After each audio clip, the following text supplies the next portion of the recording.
Hello, नमस्ते। स्वागत है आप सभी का हिंदी टॉपर्स यूट्यूब चैनल पे। आज का जो ये लेक्चर है, ये हम लोग एक नई सीरीज आपके सामने रिप्रेजेंट कर रहे हैं। इस नई सीरीज में हम लोग क्या करेंगे, जैसे इंडियन गवर्नमेंट के जो अगर हम मिनिस्ट्रीज की बात करें तो लगभग 50 से 52 मिनिस्ट्रीज हैं। ठीक है, तो उन मिनिस्ट्रीज ने पूरे साल में क्या किया है ये हमें पीआईबी से पता चल जाता है। पीआईबी जो भारत सरकार का एक ऑफिशियल अकाउंट है जहां से आपकी सूचनाएं प्रकाशित होती हैं। तो वहां से हम लोग क्या करेंगे कि 52 जितनी भी मिनिस्ट्रीज हैं उनके डाटा, उनके द्वारा किए हुए कार्य को उठाएंगे और उनमें से देखेंगे कि क्या क्या चीजें इंपॉर्टेंट है जिसको लेकर यूपीएससी कुछ ना कुछ क्वेश्चन आपके सामने पुट कर सकती है। ठीक है, तो आज जो हम लोगों ने स्टार्ट किया वो सबसे पहले आपका इन्वायरमेंट मिनिस्ट्री के जितने भी एक साल में गवर्नमेंट ने एफर्ट किए हैं 2021 में, उन सभी का ये आपका एक निचोड़ है, एक समरी है जिससे आपको काफी हेल्पफुल रहेगा, जो आपके लिए काफी मददगार रहेगा। ठीक, तो चलिए स्टार्ट करते हैं। अगर हम लोग इस पूरे लेक्चर की बात करें तो इस लेक्चर में हम लोग देखेंगे क्या क्या वो है। जैसे आजादी का अमृत महोत्सव, उसमें इन्वायरमेंट मिनिस्ट्री ने क्या योगदान दिया, एसडीजी, उसके बाद जलवायु परिवर्तन, परिवेश एक पोर्टल है, नगर वन योजना, स्कूली नर्सरी योजना, उसके बाद कैंपा है, उसके बाद वन्य जीव को लेकर भारत सरकार ने क्या क्या प्रयास किए हैं, उसके बाद आपकी बायोडाइवर्सिटी संरक्षण के लिए है, उसके बाद आप लोग देखेंगे कि जैव विविधता, बायोडाइवर्सिटी अथॉरिटी, आर्द्र भूमि, वैना कन्वेंशन, ओजोन के संरक्षण के लिए मॉन्ट्रियल प्रोटोकॉल, राष्ट्रीय स्वच्छ वायु कार्यक्रम, एकल उपयोग वाले प्लास्टिक के उपयोग से बचना और प्लास्टिक कचरे का कुशल और प्रभावी प्रबंधन के लिए सरकार ने क्या प्रयास किए हैं। उसके बाद भूमि शरण, मरुस्थलीकरण और सूखे के मुकाबले के लिए और एकीकृत तटीय क्षेत्र प्रबंधन, ये तमाम टॉपिक हैं, ये आपके इस वीडियो में रहेंगे। तो चलिए स्टार्ट करते हैं। आपका आजादी का अमृत महोत्सव। आजादी का अमृत महोत्सव का क्या है कि भारत सरकार के द्वारा अभी एक प्रोग्राम लॉन्च किया गया है जिसमें क्या अभी हमारी आजादी के 75वें वर्ष में हम लोग एंटर कर चुके हैं, है ना।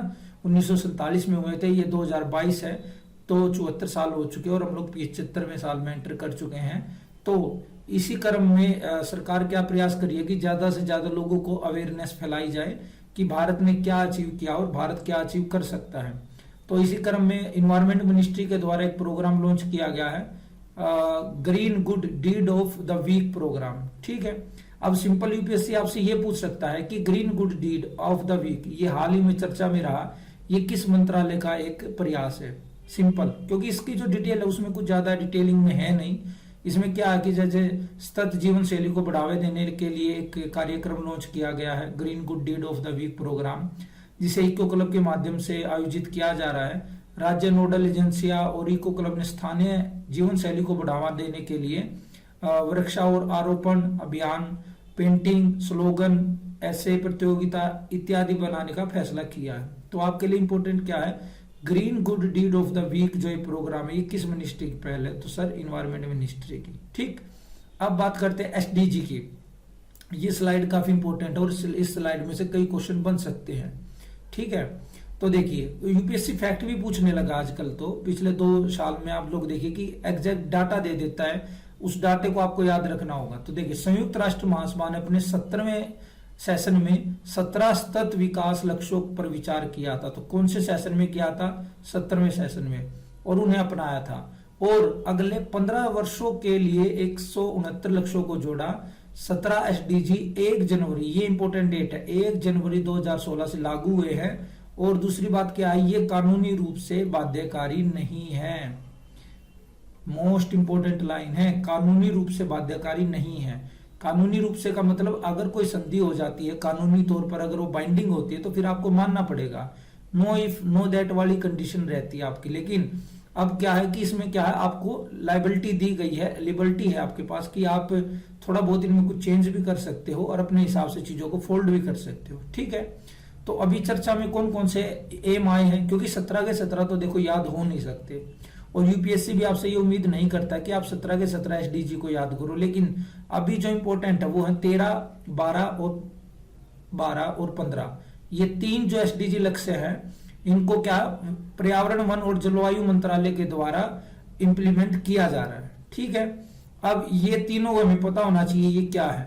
देखिए 12 में क्या है, रिस्पॉन्सिबल कंजप्शन एंड प्रोडक्शन, एक जिम्मेदारी युक्त हमें उपभोग करना चाहिए और उत्पादन करना चाहिए ताकि इन्वायरमेंट को भी डिग्रेडेशन ना हो और लोगों की आवश्यकताएं भी पूरी होती रहे। सेकंड है क्लाइमेट एक्शन, क्लाइमेट चेंज को लेकर हमारी सरकार, हमारी लोकल अथॉरिटी, इवन पब्लिक क्या कार्य कर रही है, किस प्रकार का दृष्टिकोण है, ये डिपेंड करता आपका SDG 13 लक्ष्य। और 15 क्या है, 15 आपका लाइफ ऑन लैंड, भूमि के ऊपर व्यक्ति और जंतु किस तरह से एक दूसरे के साथ रिलेट करते हैं, उनके बीच में क्या रिलेशन है, और कैसे ये पूरा जो इकोलॉजिकल सिस्टम है ये कैसे रन करता है, इसको और बेहतर कैसे बनाया जा सकता है। तो ये तमाम बातें आपकी SDG 15 के माध्यम से की गई है। ठीक है, तो देखिए SDG 13 जलवायु परिवर्तन और इसके प्रभाव से बचने के लिए इंस्टेंट कार्यवाही को प्राप्त करने के लिए महत्वपूर्ण कदम उठाने की बात कहता है, क्योंकि 2016 में ही 2005 के स्तर के मुकाबले GDP के उत्सर्जन तीव्रता में 24% की कमी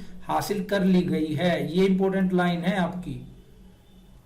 तो भारत सरकार ने क्या किया है, भारत सरकार ने 2016 में ही 2005 के लेवल पर हम लोग जितनी भी कार्बन का उत्सर्जन करते थे, ठीक है, उससे हम लोगों ने 24% कम करना स्टार्ट कर दिया। किसमें, 2016 में।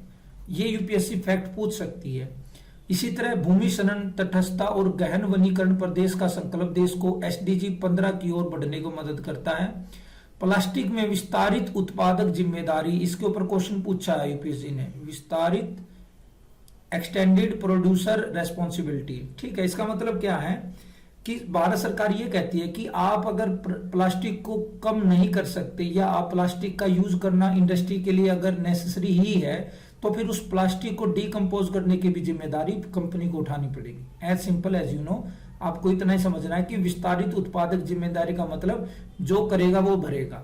आप प्लास्टिक में प्रोडक्ट बेच रहे हो, हमें कोई इशू नहीं है, लेकिन उस प्लास्टिक के प्रोडक्ट का फिर आपको डिकम्पोजिशन भी आपको ही करना है। उसको आप कलेक्ट कैसे करोगे, कैसे आप उसको डिकम्पोज करोगे, ये जिम्मेदारी फिर किसकी हो जाती है, ये जिम्मेदारी है आपकी जो भी प्रोड्यूसर है, जिसने भी वो प्लास्टिक का प्रोड्यूस किया है। ठीक है, चलिए नेक्स्ट, जलवायु परिवर्तन, मोस्ट इंपोर्टेंट। भारत सरकार के द्वारा क्या क्या एम किए गए हैं, भारत सरकार के द्वारा क्या प्रयास किए गए क्लाइमेट चेंज को लेकर, तो देखिए, राष्ट्रों के अंतर्राष्ट्रीय समुदाय के जिम्मेदार सदस्य के रूप में सरकार विभिन्न अंतर्राष्ट्रीय बैठकों के माध्यम से राष्ट्रीय विकास लक्ष्यों और प्राथमिकताओं को ध्यान में रखते हुए अंतर्राष्ट्रीय मंचों, संयुक्त राष्ट्र जलवायु शिखर सम्मेलन में सार्थक तरीके से विचार विमर्श करना जारी रखे हुए है।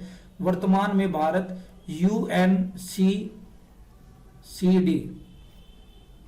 ठीक है ना, ये आपका किसके रिलेटेड है, ये आपका रिलेटेड है आपका क्लाइमेट चेंज से लेकर, क्लाइमेट चेंज से लेकर एक संस्था है, उसका अध्यक्ष अभी भारत है। तो ये क्वेश्चन पूछा जा सकता है। हाल ही में पर्यावरण मंत्रालय ने क्या जारी किया, ग्रीन नेट जीरो कार्यक्रम लॉन्च किया। इसका मतलब क्या है, हमें जो कार्बन का जो उत्सर्जन है उसको 0% पे लाने की हमें प्रयास करना है। उसको क्या करना है, 0% पे लाने का प्रयास करता है। और ये कहां से लॉन्च हुआ था, ये यूनाइटेड किंगडम के ग्लासगो में आयोजित जलवायु परिवर्तन पर संयुक्त राष्ट्र फ्रेमवर्क कन्वेंशन के पक्षकारों के सम्मेलन COP26 के सत्र में भाग लिया। तो ये यहां पर लॉन्च किया गया। COP26 कहां पे हुई थी, यूनाइटेड किंगडम के ग्लासगो शहर में हुई थी। ठीक है, तो COP26 में माननीय प्रधानमंत्री ने वर्ल्ड लीडर समिट में राष्ट्रीय वक्तव्य दिया, जिस पर मुख्य रूप से शिखर सम्मेलन के दौरान चर्चा की गई। ठीक, ये इंपॉर्टेंट लाइनें हैं आपके लिए। UPSC का क्वेश्चन उठा के पूछ लेगी कि भारत की जो गैर जीवाश्म ऊर्जा क्षमता 2030 तक वो 500 मेगावाट तक पहुंच जाएगी, पहली बात। सेकंड, भारत 2030 तक अपनी ऊर्जाओं का 50% नवीकरणीय ऊर्जा से पूरा करेगा, रिन्यूएबल एनर्जी से। UPSC क्या पूछेगी कि भारत 2030 तक अपनी ऊर्जा जरूरतों का 100% रिन्यूएबल एनर्जी से पूरा करेगा, तो गलत है सर, 50% करेगा। भारत अपनी कुल अनुमानित कार्बन उत्सर्जन को अब 2030 तक 1 अरब टन कम करेगा। ये भी आपसे डाटा पूछा जा सकता है। नेक्स्ट है, भारत अपनी अर्थव्यवस्था की कार्बन तीव्रता को 2005 के स्तर से 2030 तक 45% तक कम करेगा। ठीक है, यहां वो आपसे पूछ लेगा 50% तक कम करेगा। 2070 तक भारत शुद्ध शून्य कार्बन उत्सर्जन के लक्ष्य को प्राप्त कर लेगा। ये इंपॉर्टेंट है लाइन। तो यहां पर वो आपसे डेट पूछ लेगा कि 2050 तक कर लेगा। हम लोग जो ये प्रोग्राम चलाया है, नेट ग्रीन नेट जीरो कार्यक्रम, इसको कब तक प्राप्त कर लेगा भारत? 2070 तक। तो ये आपके लिए इंपॉर्टेंट है। चलिए नेक्स्ट है परिवेश। परिवेश क्या है? एक पोर्टल है।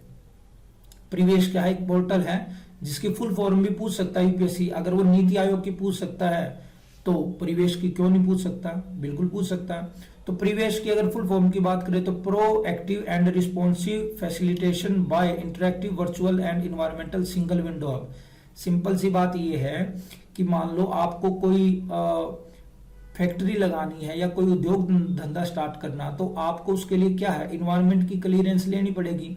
तो इन्वायरमेंट की क्लियरेंस लेने के लिए पहले काफी समय लगता था, लगभग आपके 120 से लेकर 150 दिन लग जाते थे, मतलब लगभग मान के चलो आप 4 से 5 महीने लग जाते थे। लेकिन अब भारत सरकार ने क्या किया है? एक ऑनलाइन पोर्टल लॉन्च कर दिया है कि देखिए आपको अगर कोई अपनी फैक्ट्री या इंडस्ट्री लगानी है तो आप सारे डॉक्यूमेंट लेके आइए और यहाँ पर अपलोड कर दीजिए, फिर उसका इवेल्युएशन हो जाएगा। अगर वे सारे प्रोडक्ट सही हैं, सारे कागज सही हैं, तो आपको कितने दिनों के अंदर? 70 दिनों के अंदर, 70 दिनों के अंदर आपको, ये भी इंपॉर्टेंट, 70 दिनों के अंदर आपको मंजूरी मिल जाएगी, इन्वायरमेंटली क्लियरेंस मिल जाएगा। ठीक है, तो ये एक सिंगल विंडो है। नेक्स्ट, पर्यावरण मंत्रालय ने देश में पर्यावरण, वन, वन्य जीव और CRZ कोस्टल रेगुलेशन जोन मंजूरी के लिए पूर्ण ऑनलाइन, त्वरित और पारदर्शी प्रणाली के लिए परिवेश पोर्टल को विकसित किया है। यह सुविधा पर्यावरण मंजूरी, वन मंजूरी, तटीय नियामक क्षेत्र के आवेदनों के प्रक्रिया के लिए चालू है।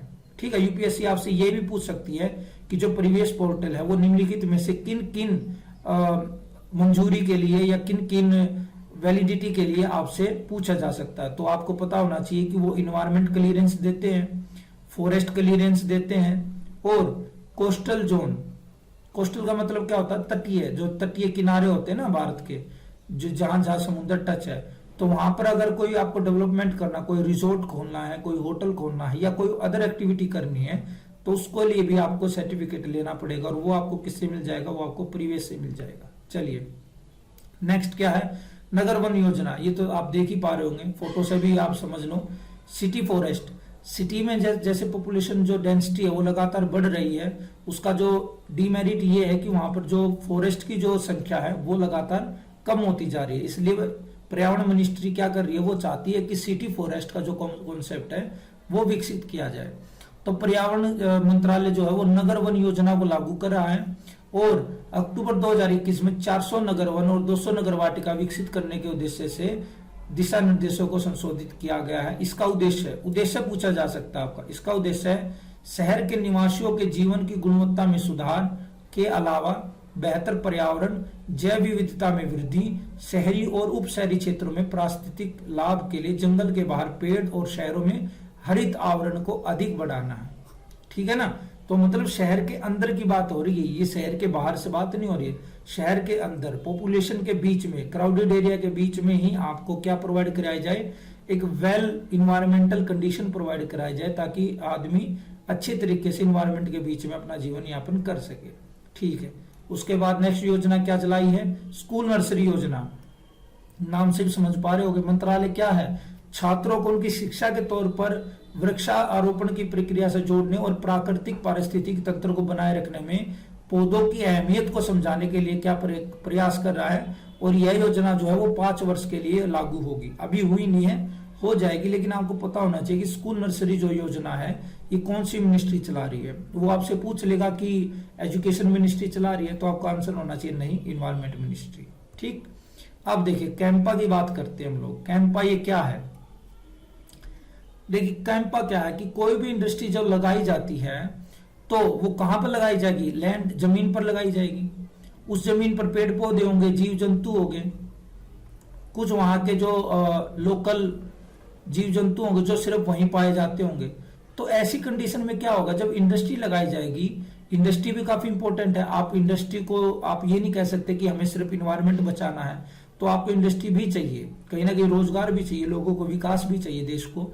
तो इंडस्ट्री जब लगाई जाती है तो वहां पर जो भी इन्वायरमेंटल डिग्रेडेशन होता है, इन्वायरमेंटल का जो भी हरास होता है, उसके एवज में सरकार क्या कहती है? एक फंड बना दिया, आपको एक वैल्यूएशन कर कर एक एस्टिमेट वैल्यू इसमें जमा करानी होगी, पैसे इसमें जमा कराने होंगे आपको।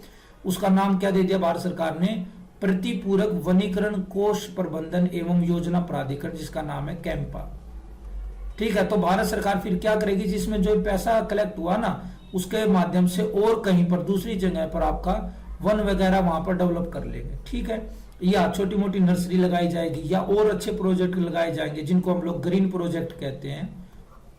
तो जहां एक तरफ हमें पर्यावरण से नुकसान हुआ, पर्यावरण का नुकसान हुआ, दूसरी तरफ उसका क्या है, कंपनसेट करने की उसकी कोशिश की जाएगी, ताकि एक तरीके से जो आपका नुकसान हुआ दूसरी तरीके से आप उसको रिपेयर कर सको। ठीक है, तो आज कैंपा के स्थान पर आपका राष्ट्रीय प्रतिपूरक वनीकरण कोष प्रबंधन एवं योजना प्राधिकरण, बस नाम बदल दिया है, काम वही है। कैंपा की जगह क्या नाम दे दिया, नेशनल प्रतिपूरक वनीकरण कोष प्रबंधन एवं योजना प्राधिकरण। ठीक है, तो इसके जो नियम है वो 2018 में लागू हुए।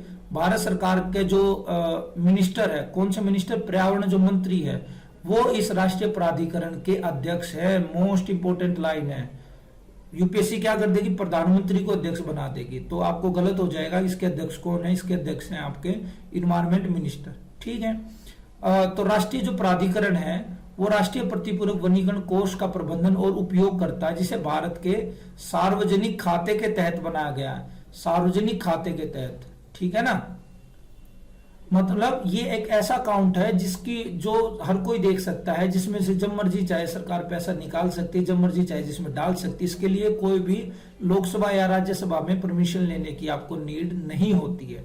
जैसे कंसोलिडेटेड जो फंड है, संचित निधि है, उससे अगर पैसा निकालना सरकार को तो उसके लिए क्या चाहिए, लोकसभा और राज्यसभा से मंजूरी चाहिए। लेकिन अगर जो पब्लिक फंड है, जो सार्वजनिक फंड है, खाता है, उसके लिए सरकार को कोई मंजूरी की जरूरत नहीं होती। सरकार अपने लेवल पर अपनी सोच विचार के हिसाब से उसमें काम करती है।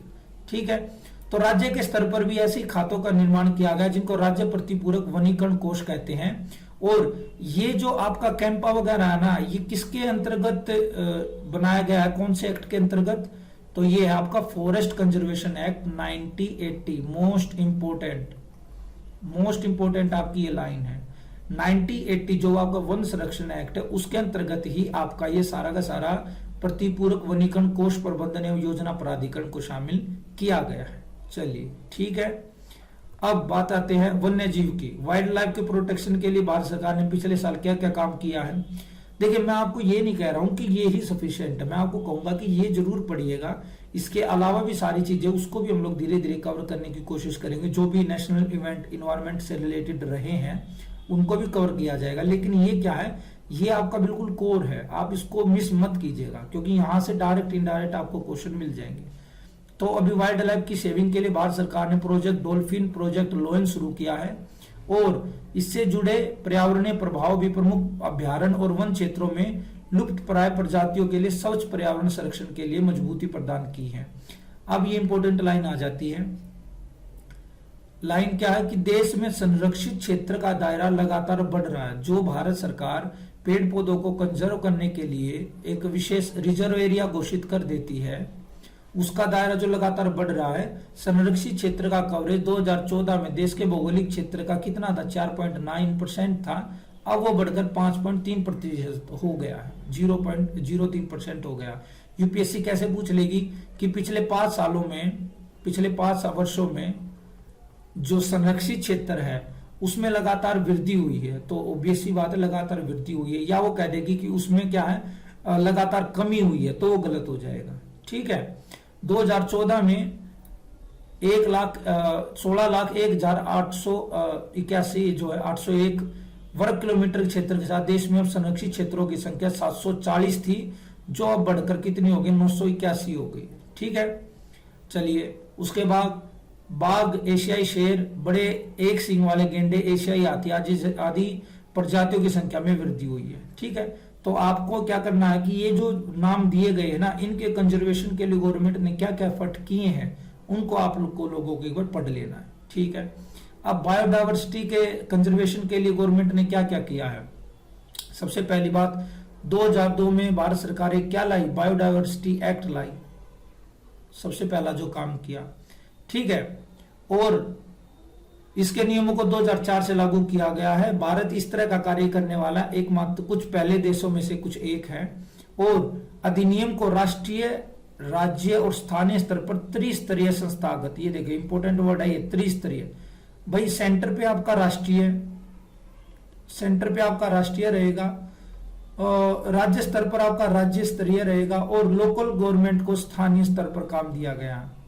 ठीक है, तो भारत सरकार द्वारा स्थापित राष्ट्रीय स्तर पर राष्ट्रीय जैव प्राधिकरण, ये इंपॉर्टेंट है, एनबीए, नेशनल बायोडायवर्सिटी अथॉरिटी, ये संचालित करती पूरी प्रोसेस को। ठीक है, तो राज्य स्तर पर राज्य सरकारों द्वारा स्थापित राज्य जैव विविधता बोर्ड और स्थानीय स्तर पर निर्वाचित निकायों द्वारा गठित जैव विविधता प्रबंधन समितियां, ये तीनों आपको पता होनी चाहिए कि ग्राउंड लेवल पर कौन सी है, स्टेट लेवल पर कौन सी है, और नेशनल लेवल पर कौन सी अथॉरिटी है। अब कन्वेंशन ऑन बायोलॉजिकल डाइवर्सिटी, ये कहां पर होगा, ये 15वां सम्मेलन होगा आपका 2022 में चीन में। ठीक है, तो ये भी आपको याद रखना है, इसमें भारत सरकार हिस्सा लेगी। कन्वेंशन ऑन बायोलॉजिकल डाइवर्सिटी 2022 में कुनमिंग चीन में होगा, COP 15 होगा, और ये किससे रिलेटेड है, इन्वायरमेंट से रिलेटेड है, बायोलॉजिकल डाइवर्सिटी से रिलेटेड है। और भारत सरकार का कौन सा मिनिस्ट्री है जो इसके लिए रिस्पॉन्सिबल है, वो है आपकी इन्वायरमेंट मिनिस्ट्री। और अगर बॉडी की इकाई करे, अथॉरिटी की बात करें, तो उसके लिए जिम्मेदार कौन है, वो है आपकी नेशनल बायोडायवर्सिटी अथॉरिटी। ठीक, चलिए नेशनल बायोडायवर्सिटी प्राधिकरण, इसको बारे में थोड़ा सा डिटेल कर लेते हैं, क्योंकि ये आपका काफी इंपॉर्टेंट है। इंपॉर्टेंट इसलिए है कि 2002 में जब ये एक्ट बना और 2004 में जब इसको लागू हुआ, तो इसको एक स्टैट्यूटरी बॉडी के तौर पर, वैधानिक संस्था के तौर पर इसको एक दर्जा दिया गया है। यूपीएससी आपसे पूछ लेगी कि ये एक संवैधानिक संस्था है, तो गलत हो जाएगा। ये एक वैधानिक मतलब जिसको कोई नियम कानून बनाकर जिसको लागू किया हो, और संवैधानिक का मतलब जो ऑलरेडी संविधान में थी। ठीक है, इस अधिनियम के प्रावधानों को लागू करने के लिए 28 राज्य जैव विविधता बोर्ड, 8 केंद्र शासित प्रदेश जैव विविधता परिषद और स्थानीय निकायों की जैव विविधता प्रबंधन समितियों का गठन किया गया है। ये इंपॉर्टेंट लाइन है, यहां देखिए, नेशनल बायोडायवर्सिटी जो अथॉरिटी है वो रिसर्च के लिए, पेटेंट के लिए, जैविक संसाधनों और पारंपरिक ज्ञान तक पहुंचने के लिए 3000 से अधिक आवेदनों को मंजूरी दी है। इसका मतलब क्या है कि अगर आप कोई पेटेंट कराते हैं बायोडायवर्सिटी से रिलेटेड, तो उसकी मंजूरी कौन देता है आपका, वो आपका नेशनल बायोडायवर्सिटी अथॉरिटी आपको प्रोवाइड कराती है। ठीक है, भारत अंतर्राष्ट्रीय स्तर पर मान्यता प्राप्त अनुपालन प्रमाण पत्र जारी करने में अग्रणी देश है, जो कानूनी रूप से जैविक संसाधनों तक पहुंच के लिए हितधारकों को मान्यता प्रदान करता है। मोस्ट इंपोर्टेंट लाइन है ये। तो सिंपल यूपीएससी पूछ लेगी कि हाल ही में चर्चा में रहा अनुपालन प्रमाण पत्र किससे रिलेटेड है, तो कानूनी रूप से जैव संसाधनों तक पहुंच के लिए हितधारकों को मान्यता प्रदान करने के लिए। सिंपल। चलिए नेक्स्ट है आर्द्र भूमियों के बारे में देख लेते हैं। आर्द्र भूमियां क्या है? आर्द्र भूमियां आप लोगों ने अपने आसपास के इलाकों में कई बार देखी होंगी चीजें। एक ऐसा एरिया रहता है जो मिक्सअप होता है, उसमें थोड़ा बहुत लैंड भी है, जमीन भी है, और उसमें पानी वगैरह भी है, और उसको आप देखिएगा कि वो एक प्यूरिफायर के तौर पर काम करती है। वो एक इन्वायरमेंट के लिए एक प्यूरिफायर के तौर पर काम करती है, और वहां पर जो बायोडायवर्सिटी है वो भी अच्छी खासी मात्रा में पाई जाती है। तो भारत में रामासर साइट, रामासर क्या था, एक ईरान का एक शहर है। यहाँ पर एक सम्मेलन हुआ था जिसमें क्या किया गया था कि भाई जो भी आर्द्र भूमियां, जो भी वेटलैंड है, उनका संरक्षण करने के लिए एक सहमति बनी थी। तो भारत भी उसमें शामिल था। भारत भी रामासर जो कन्वेंशन है उसका सिग्नेटरी कंट्री है। तो भारत में अब रामासर साइट की संख्या कितनी हो गई है? 47 हो गई है। ठीक है, जिसमें 2019 से 2021 के दौरान 21 नए स्थलों को शामिल किया गया है। मोस्ट इंपोर्टेंट लाइन, भारत देश जो है वो दक्षिण एशिया में रामासर साइट की संख्या में सबसे अधिक है। साउथ एशिया में India is the largest country in which wetlands have been occurred. तो आपको वहां पर पाए जाते हैं कितने? लगभग आपके 47 वेटलैंड आपके यहाँ पर पाए जाते हैं। ठीक है, आर्द्र भूमियों के लिए एक समर्पित वेब पोर्टल विकसित किया गया है, जिसका नाम क्या दिया गया है? Portal Indian wetland. ये देखिए यहाँ पे लिखा हुआ है indianwetlands.in एक सार्वजनिक रूप से उपलब्ध सूचना और ज्ञान का मंच है जो ज्ञान साझा करने, सूचना प्रसार, क्षमता निर्माण सामग्री की सुविधा प्रदान करता है। ठीक है। आर्द्र भूमियों के संरक्षण के लिए एक 4 सूत्रीय दृष्टिकोण के तहत 500 आर्द्र भूमियों के लिए स्वस्थ कार्ड जारी किए गए हैं। तो स्वस्थ कार्ड किससे रिलेटेड हो गए? आपके वेटलैंड से रिलेटेड हो गया। ठीक है, तो ये भी यूपीएससी आपसे पूछ सकती है। नेक्स्ट चलते हैं, वेना कन्वेंशन और ओजोन संरक्षण के लिए मॉन्ट्रियल जो प्रोटोकॉल है। तो पर्यावरण, वन और जलवायु मंत्रालय का ओजोन सेल जो है ओजोन सेल ये किसके अंडर में आता है? यूपीएससी पूछ लेगी ओजोन सेल किसके अंडर में आता है? तो सर ये पर्यावरण मिनिस्ट्री के अंडर में आता है। तो ओजोन सेल भारत में मॉन्ट्रियल प्रोटोकॉल के कार्यान्वयन के लिए एक राष्ट्रीय ओजोन इकाई है और मॉन्ट्रियल प्रोटोकॉल के तहत नियंत्रित पदार्थों को चरणबद्ध तरीके से समाप्त करता है। ठीक है, ये देखिए ये इंपॉर्टेंट है। नियंत्रित उपयोग के लिए chlorofluorocarbon, carbon tetra chloride, Halloween, methyl bromide, methyl chloroform को सफलतापूर्वक समाप्त करने के बाद, मतलब ये इंडिया ने समाप्त कर चुका है। इंडिया इनका यूज इंडिया में अब बिल्कुल 0 हो चुका है। ठीक है, तो आपको ये याद रखने हैं chlorofluorocarbon, carbon tetra chloride, Halloween, methyl bromide और मिथाइल क्लोरोफॉर्म का जो यूज था वो इंडिया में बंद हो चुका है। भारत अब मॉन्ट्रियल प्रोटोकॉल के तहत फेज आउट शेड्यूल के अनुसार हाइड्रोक्लोरोफ्लोरोकार्बन को समाप्त करने की तरफ बढ़ रहा है। तो हाइड्रोक्लोरोफ्लोरोकार्बन का भी यूज हो रहा है, लेकिन भारत इसको धीरे धीरे कम कर रहा है। अब भारत सरकार ने केंद्रीय मंत्रिमंडल की मंजूरी के बाद 27 दिसंबर 2021 को हाइड्रोक्लोरोफ्लोरोकार्बन को चरणबद्ध तरीके से कम करने के लिए मॉन्ट्रियल प्रोटोकॉल में किंगाली संशोधन की पुष्टि की। ये देखिए ये आ गया इंपॉर्टेंट। तो मॉन्ट्रियल प्रोटोकॉल किससे रिलेटेड है? आपका ये आपका ओजोन संरक्षण से रिलेटेड है। किंगाली संशोधन, किंगाली प्रोटोकॉल किससे रिलेटेड है? ये आपका हाइड्रोक्लोरोफ्लोरोकार्बन को चरणबद्ध तरीके से समाप्त करने से रिलेटेड है। हाइड्रोक्लोरोफ्लोरोकार्बन का यूज किस में किया जाता है? ये आपका air conditioner, refrigerator, aerosol, foam इत्यादि उत्पादों में किया जाता है। जो ये मोस्ट इंपोर्टेंट लाइन है, जो समताप मंडल की ओजोन परत को तो नष्ट नहीं करता, लेकिन इसके अंदर ग्लोबल वार्मिंग की क्षमता क्या होती है? वो बहुत ज्यादा होती है। ग्लोबल वार्मिंग की जिसकी जो क्षमता है वो बहुत ज्यादा है। तो भारत सरकार क्या है, ग्लोबल वार्मिंग को कम करने के लिए भी प्रयास कर रही है और ये अपना कर्तव्य निभाते हुए हाइड्रोक्लोरोफ्लोरोकार्बन का चरणबद्ध तरीके से उसको समाप्त करने का प्रयास कर रखा है। ठीक है, तो मॉन्ट्रियल प्रोटोकॉल के किंगाली संशोधन के अनुसार भारत 2032 से 4 चरणों में हाइड्रोक्लोरोफ्लोरोकार्बन को चरणबद्ध तरीके से कम करने का काम का पूरा करेगा। देश 2047 तक HFC के उत्पादन और खपत में 85% की कमी लाएगा। ये भी इंपॉर्टेंट है, ये दो जो फैक्ट आपको दिए गए हैं। देखिए ये जितनी भी स्लाइडें हैं ना, ये बिल्कुल करीम है, ये बिल्कुल करीम है। आप इसमें ऐसा नहीं सोच सकते कि ये अच्छा ये बुरा, लेकिन मैं आपको फिर भी थोड़ा बता रहा हूं। लेकिन आपको क्या, आपको ये सारी चीजें पढ़नी है। आप इसके सारे के नोट्स बनाइए, क्योंकि ये आपके लिए करीम है और यहां से क्वेश्चन आपको 101% देखने को मिलेगा। मॉन्ट्रियल प्रोटोकॉल के अंतर्गत जो कंगाली है उसमें क्या है, वो कब से होगा? भारत 2032 से लागू करेगा उसको, ये भी इंपॉर्टेंट है। 2032 से 4 चरणों में हाइड्रोक्लोरोफ्लोरोकार्बन का चरणबद्ध तरीके से कम करेगा और 2032 से स्टार्ट होकर 2047 तक इसके उत्पादन और खपत में कितनी कमी ले आएगा? 85% की कमी ले आएगा। यूपीएससी कह देगा 100% की, तो सर 100% तो दुनिया में कुछ भी नहीं है। ठीक है ना। तो जैन धर्म का जो सिद्धांत है ना, सयादवाद, हमेशा ध्यान में रखा करो, सयादवाद हमेशा ध्यान में रखा करो। वो सही बताता है कि देखो 100% कुछ भी नहीं है, संभावनाएं हर किसी में है। हम किसी को अगर गलत मान लेते हैं तो हमेशा जीवन भर उसको गलत ही मानते रहते, लेकिन संभावना ये भी है कि वो आज गलत है तो पॉसिबिलिटी है कि वो कल सुधर भी जाए। ठीक है ना। तो संभावनाएं बनी रहती हैं और हम भी जब भी किसी के साथ डिस्कस करते हैं, किसी के साथ बात करते हैं, तो हमें भी ये प्रयास करना चाहिए कि हम अपनी ही बातों को सर्वोपरि ना रखें। ठीक है ना। आप अपने अंदर भी गुंजाइश रखो कि हाँ शायद मैं भी गलत हो सकता हूं, क्योंकि आप क्या है, हम डोमिनेट होने की कोशिश करते हैं। इंसान का जो नेचर होता है ना, वो डोमिनेटिंग होता है। हम लोग हमेशा ये सोचते हैं कि मैं डोमिनेट करूं और दूसरा मेरे अंडर में अपना रहे।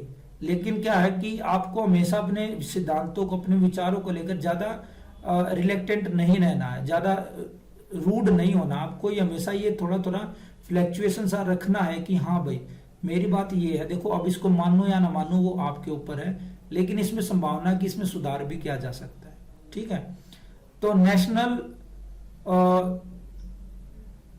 राष्ट्रीय स्वच्छ वायु कार्यक्रम, ठीक है, इसके बारे में नेशनल क्लीन एयर प्रोग्राम क्या है, तो पर्यावरण मंत्रालय ने जनवरी 2019 से देश में गैर दक्षता वाले शहरों में वायु प्रदूषण के स्तर को कम करने के लिए राष्ट्रीय स्वच्छ वायु कार्यक्रम को लागू किया जा रहा है। तो राष्ट्रीय स्वच्छ वायु कार्यक्रम किसके लिए है? शहरों के लिए है। कब से लॉन्च किया गया? 2019 से लॉन्च किया गया। किसने लॉन्च किया? पर्यावरण वन और जलवायु मंत्रालय ने किया। कितने शहरों को लक्षित किया गया है? सर इसमें 132 शहरों को लक्षित किया गया है। इसमें क्या काम किया जाएगा? इसमें वायु गुणवत्ता सूचकांक के आसपास की समस्याओं के बेहतर समन्वय, अनुसंधान, पहचान और समाधान के लिए और उससे जुड़े या आकस्मिक मामलों के लिए संसद द्वारा एक अधिनियम के जरिए एनसीआर और आसपास के क्षेत्रों में वायु गुणवत्ता प्रबंधन पर एक आयोग का गठन किया गया है। देखिए कुल मिला के बात क्या है कि दिल्ली जो है सर्दियों में गैस चैम्बर की तरह बन जाती है। क्यों? क्योंकि एक तो स्टबल बर्निंग होती है अच्छी खासी संख्या में, मतलब जो ठूंठ जलाए जाते हैं, अवशेष बच जाते हैं जो एग्रीकल्चर के, वो जलाए जाते हैं। दूसरा क्या होता है, जो एयर होती है ना, ठंड में क्या होता है, एयर आपकी बिल्कुल ग्राउंड लेवल के पास से बहती है और उसकी जो स्पीड होती है वो बिल्कुल स्लो होती है।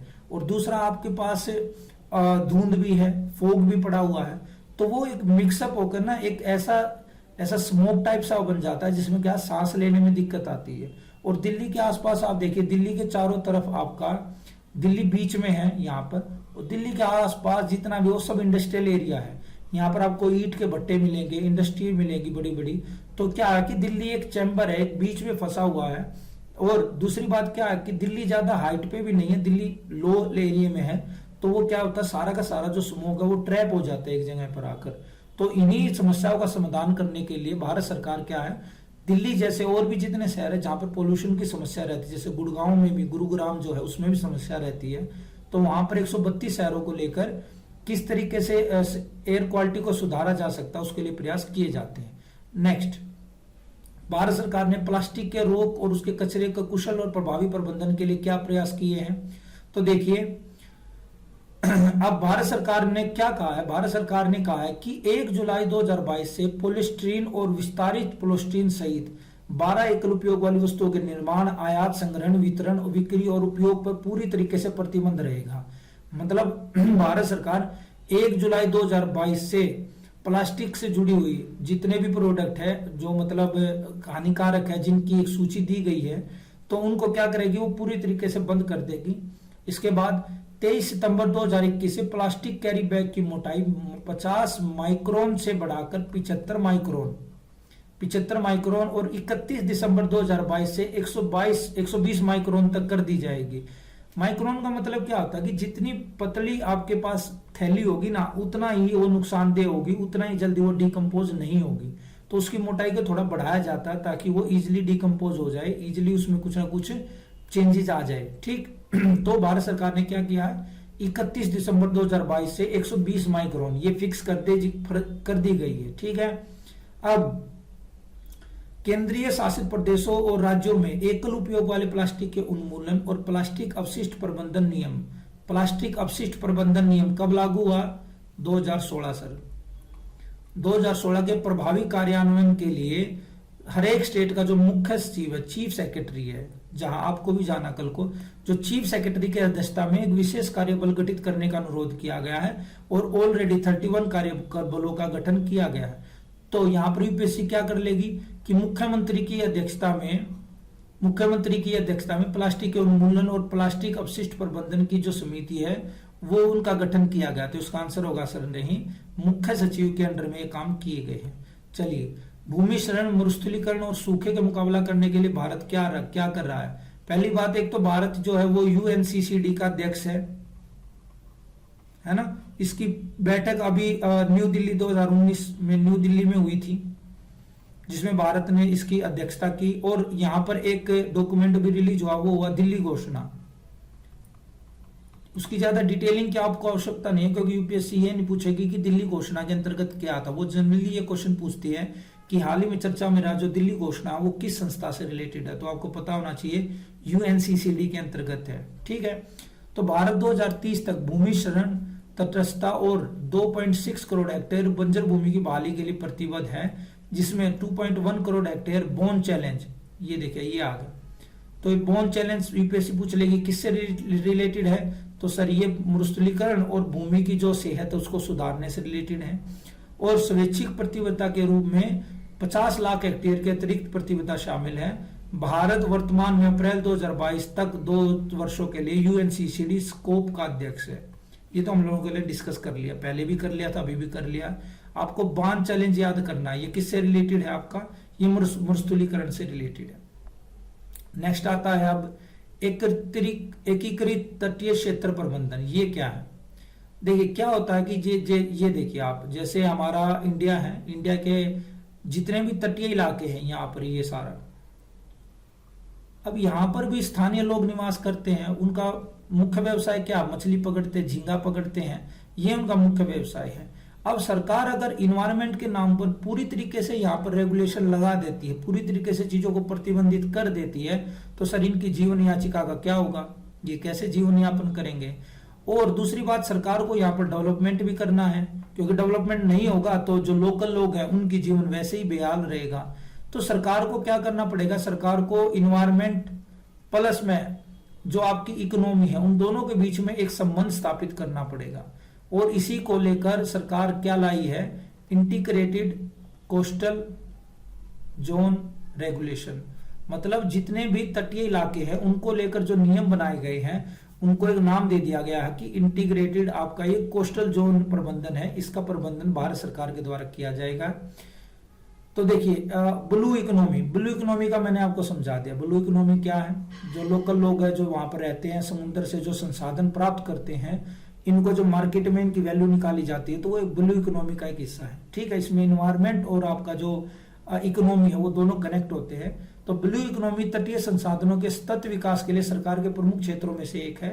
तटीय और समुद्री संसाधनों के संरक्षण और सुरक्षा, प्रदूषण कम करने के उपायों, तटीय और समुद्री पारिस्थितिक तंत्र के प्रबंधन, तटीय समुदाय की सुरक्षा के साथ आजीविका वृद्धि क्षमता निर्माण को ध्यान में रखते हुए विकास कार्य हासिल किए जाएंगे, जिनमें सतत विकास लक्ष्यों को भी हासिल करने की दृष्टि है। तो सरकार का कुल मिलाकर प्रयास ये है कि आपका इन्वायरमेंट भी चलता रहे और आपकी रोजी रोटी भी चलती रहे। तो सरकार इसके लिए कुछ प्रबंध बना रही है, ये एकीकृत तटीय प्रबंधन के तहत किए जाएंगे। ठीक है, कोस्टल रेगुलेशन जोन एक एक्ट भी है, उसके बारे में हम लोग कभी और डिस्कस करेंगे, कभी दूसरी वीडियो में कर लेंगे।